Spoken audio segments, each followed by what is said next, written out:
A 34-year-old Great Falls woman is still missing this morning, more than 24 hours after she reportedly walked away from her home. Now for your storm tracker weather. Hey, good morning, everybody. Thanks for starting your day here with us. Andy Curtis filling in for weather once again this week. And boy, oh boy, what a start to the week that we have. Winter storm warning right out of the gate. And now, your local sports.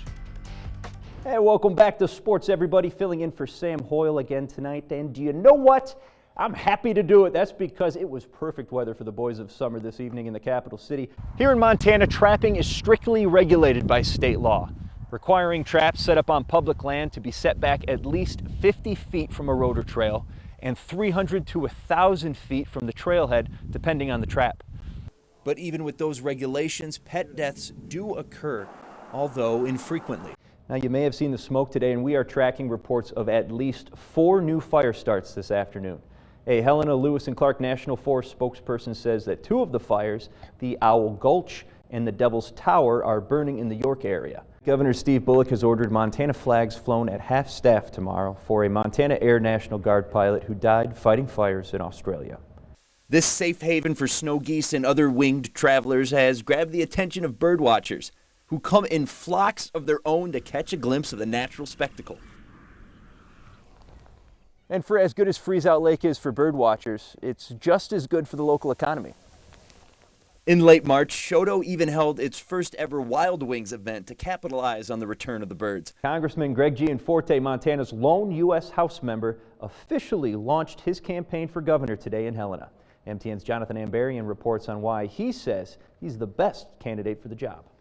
Hopefully, if you're going out this weekend, you already have your tags purchased, you have your spot picked out, and your camouflage is all ready to go. But none of that means anything if your archery equipment isn't in tip-top shape. That's where guys like Sean Bosie at Capital Sports in Helena can be a lifesaver. 42, Great Falls 42, so not a chilly start to the day, but a very windy one, but we should be used to that by now, kind of a carryover from yesterday, and I have a sneaking suspicion it'll also go into tomorrow. That high wind warning still in effect until Saturday morning, bright and early. 30 to 40 miles per hour is what we're seeing up along the High Line. It's expanded since we were talking about this yesterday morning. The ordination will be at 11 a.m. at the St. Paul's United Methodist Church, who have offered the space to better accommodate the number of attendees.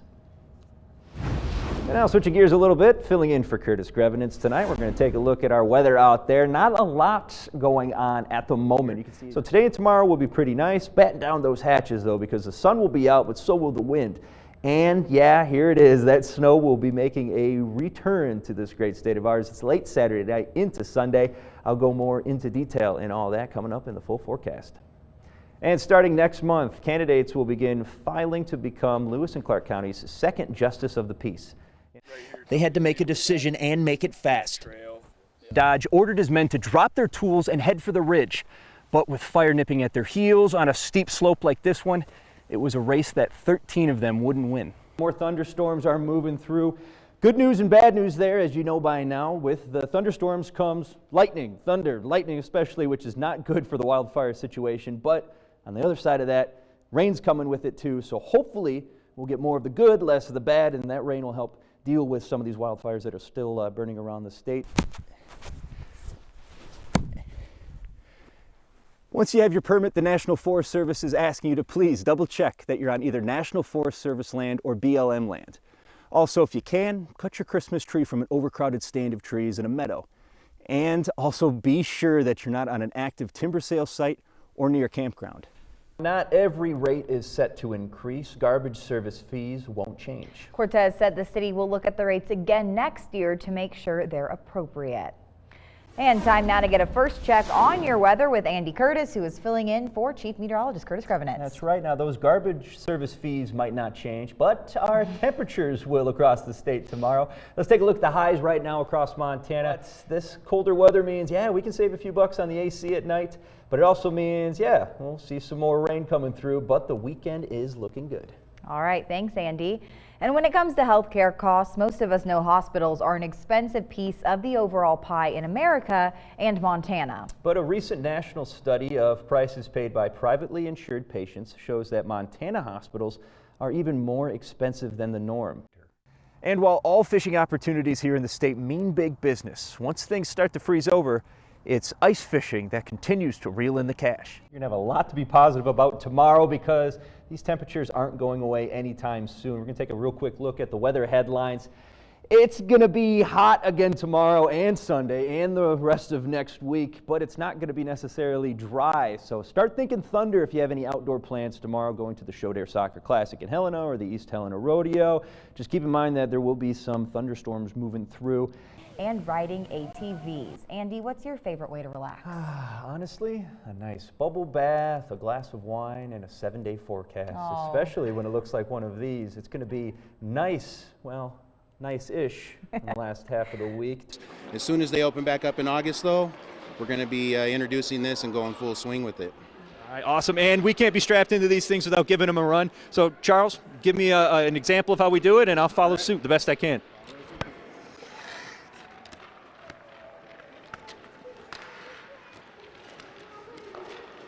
We're still here at Freeze Out Lake, and for anybody who's watching the 5 o'clock show, well, conditions, at least bird-wise, haven't improved that much. We've been seeing a lot of birds flying over, and we've been seeing sandhill cranes, and we've definitely been seeing birds, but not in the mass that people expect to see birds here at this time of year. We are never really that far away from football season, and as summer gets underway, another opportunity for high school kids to start working towards the fall is happening under a former NFL and MSU star. Richie Melby has more. He's making his contact known here, hitting that ball up the gap. That brings home Lowry, and Great Falls goes up 1-0. Bottom of the same inning in the second, Grady Koenig this time for the Senators, finding some sunlight here up the middle. RBI single, that brings home Zach Spearoff, and just like that, we're tied 1-1. The Senators not stopping there. They're going to jump back on defense, the Wilder folks. Kirkpatrick catching the bunt here for out number 1, then he'll sling it down the third for out number 2. Double play to end the inning, and both teams get the bats awake and lively tonight, but the hometown Senators end up winning it. 7-5 is your final score.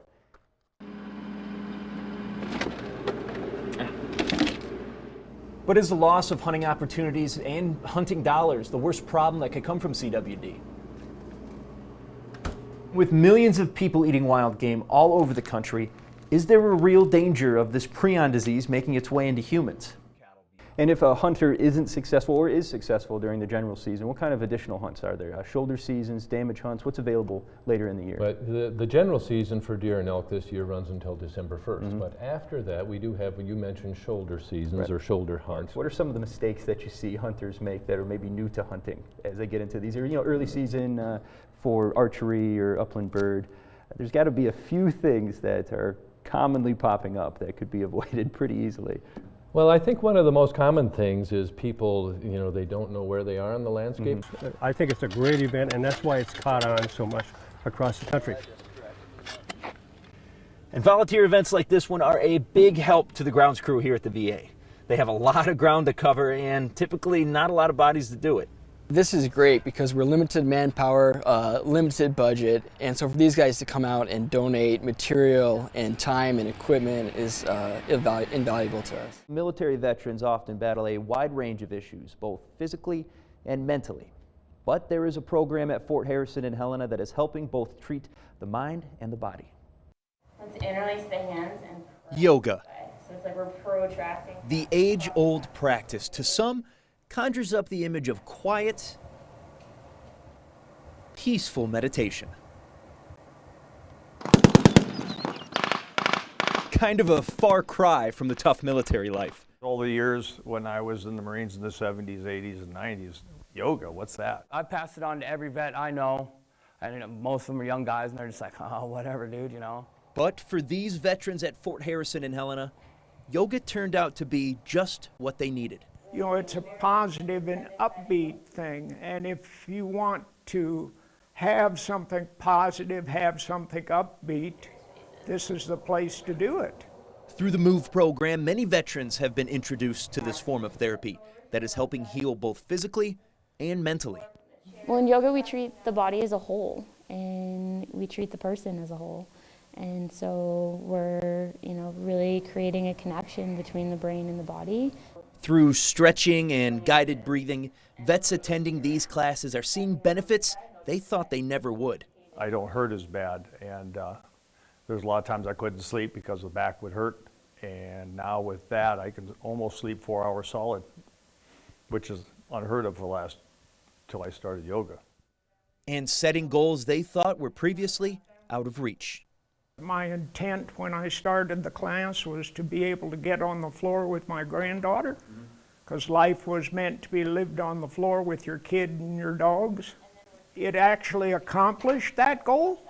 But getting vets to give this type of treatment a try is still an uphill battle. It can take a lot to walk through the door. I think that's really the hardest part, being able to set that stigma or that perception of like what we might think it is. For the men and women in this room, it's changing their lives. Yoga brings me back to life and brings me back to the earth. Exhale and settle with the heart. Namaste.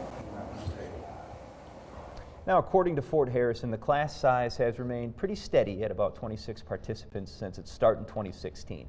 So if you or a veteran you may know wants to give yoga a try, give the MOVE program a call. There's a number on the bottom of our screen, 406-447-7375. Spelling is hard, and depending on the word, spelling can be very hard. But I recently caught up with a young lady who has never met a word she couldn't spell, and hopefully will soon prove that on the big stage.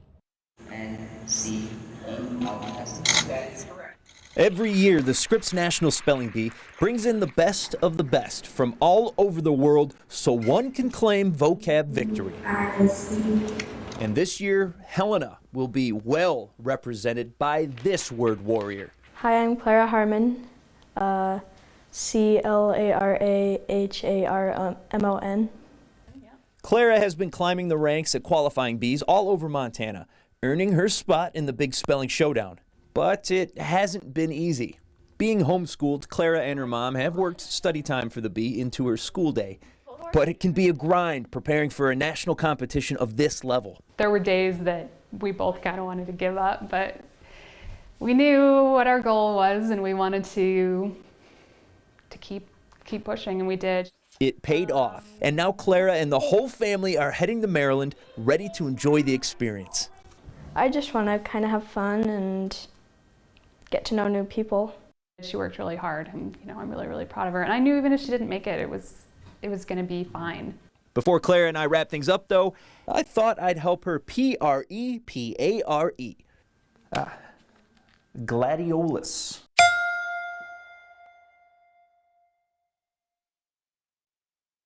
Gladiolus. Okay, now here's an easy one. Spell the name of your favorite news person here in Montana. Evelynschultz. Evelyn Schultz.